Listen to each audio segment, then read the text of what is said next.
நீங்கள் ஒரு தரமான ஒரு டிரைவர் அப்படின்னா ரிவர்ஸில் 8 போட முடியும். ட்ரை பண்ணி பாருங்கள். ஓகே. ஃப்ரண்ட்டை விட ரிவர்ஸில் 8 போடுறது கொஞ்சம் கஷ்டம்தான்.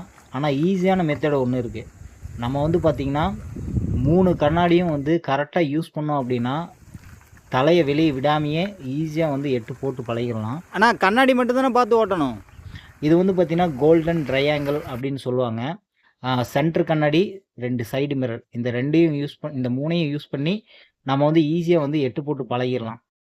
நீங்கள் ரிவர்ஸ் மட்டும் 8 போட்டு பழகிட்டீங்க அப்படின்னா எந்த ஒரு வண்டியாக இருந்தாலும் ரொம்ப ஈஸியாக வந்து எடுத்துடலாம். ஏன்னா உங்களுடைய கண்ணாடியிலேயே நீங்கள் வந்து அந்த வண்டியை ஈஸியாக கண்ட்ரோல் பண்ணி ஓட்டும்போது அதோடைய லெஃப்ட்டு ஜட்ஜ்மெண்ட்டும் உங்களுக்கு ஈஸியாக வந்துடும். அதோடு சேர்த்து உங்களுக்கு அந்த வண்டியோட கண்ட்ரோலும் ரொம்ப ஈஸியாக கிடச்சிரும். அதனால தான் வந்து பார்த்தீங்கன்னா 8 போட சொல்கிறாங்க. அதுவும் நீங்கள் ரிவர்ஸில் 8 போட்டிங்க அப்படின்னா நீங்கள் பர்ஃபெக்டாக ஒரு டிரைவர் ஆகிட்டீங்க அப்படின்னு தான் அர்த்தம். ஃப்ரண்ட்டில் 8 போட்டால் தான் நம்மளுக்கு லைசன்ஸே தராங்க. நம்ம ரிவர்ஸ்லேயே 8 போட்டு பழகிட்டோம் அப்படின்னா நம்ம ஒரு பர்ஃபெக்டான டிரைவர் அப்படிங்கிறது உங்களுக்கே வந்து ஈஸியாக புரிஞ்சிடும்.